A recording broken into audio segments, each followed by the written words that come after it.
Prince Harry's latest move is nothing short of audacious.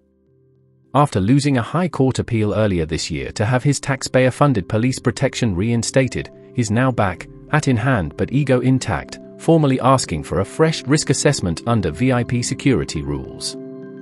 It's a request that reeks of entitlement, tone-deafness, and a breathtaking refusal to accept the consequences of his own choices. Let's be very clear, Prince Harry is no longer a working royal. He made the deliberate decision to step away from royal duties, relinquishing the privileges and responsibilities that come with them. He chose a life in California, lucrative Netflix deals, celebrity circles, and public battles with his own family. But now, when it suits him, he expects the British state to roll out the same security apparatus reserved for frontline royals, at the expense of the very taxpayers he's spent years lecturing and suing. The British public hasn't forgotten the timeline. In 2020, Harry and Meghan announced their departure from the royal fold. They were adamant about being financially independent and carving out their own path. That independence, it seems, comes with a huge asterisk, as long as the perks remain intact.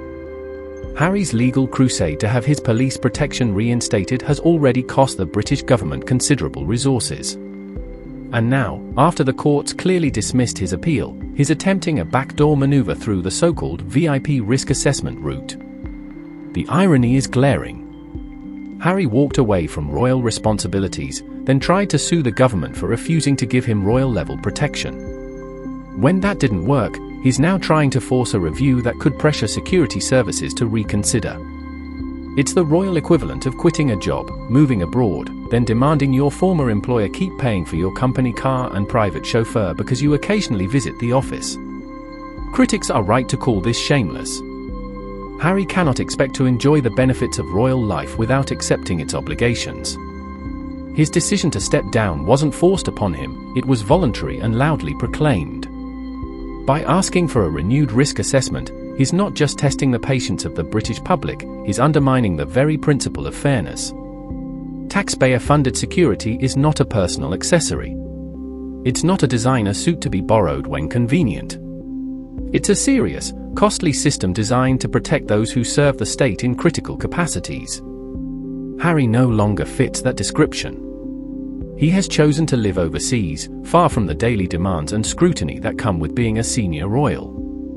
For him to insist he still deserves this protection when on UK soil is a slap in the face to both the security services and ordinary citizens who foot the bill. And let's not forget the price tag. Providing police protection for royals runs into millions annually.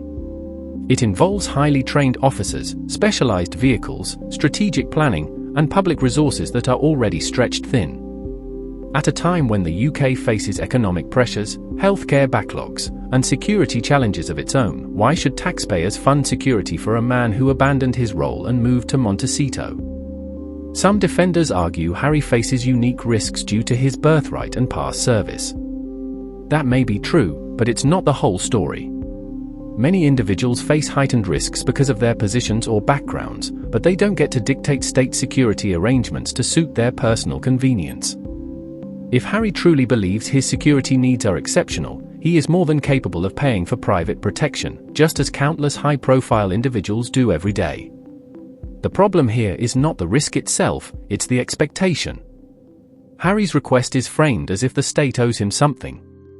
As if his mere existence as a prince, regardless of his official role, guarantees him lifelong privileges without accountability. This mindset is exactly what has alienated many Britons from the Sussexes. They left the institution while still demanding its luxuries. Moreover, the way Harry continues to pursue this matter through legal and bureaucratic channels demonstrates a stubborn refusal to accept reality. The High Court's decision was not ambiguous. It was firm: he no longer qualifies for publicly funded protection in the way he once did. By pushing for a fresh risk assessment, Harry is effectively challenging that judgment through another door, hoping, perhaps, for a different answer under a different label. It's not resilience, it's relentless entitlement. This episode also exposes a deeper contradiction at the heart of Harry and Meghan's public narrative. They frequently emphasize privacy, independence, and their desire to live outside the royal system. Yet time and again, Their actions show a desire to cling to the trappings of that system when it benefits them. Security, titles, prestige, they reject the crown when it's convenient, then reach for it when they need protection, publicity, or leverage. It's this inconsistency that fuels public frustration. The British public is not unsympathetic to security concerns. But they are tired of being treated like a bottomless wallet for individuals who have clearly and deliberately distanced themselves from royal duty.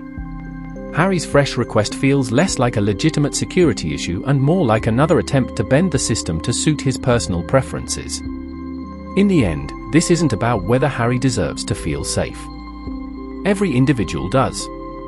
This is about whether the state should subsidize the personal choices of a man who has stepped away from the responsibilities that justify such protection. And the answer, bluntly, is no.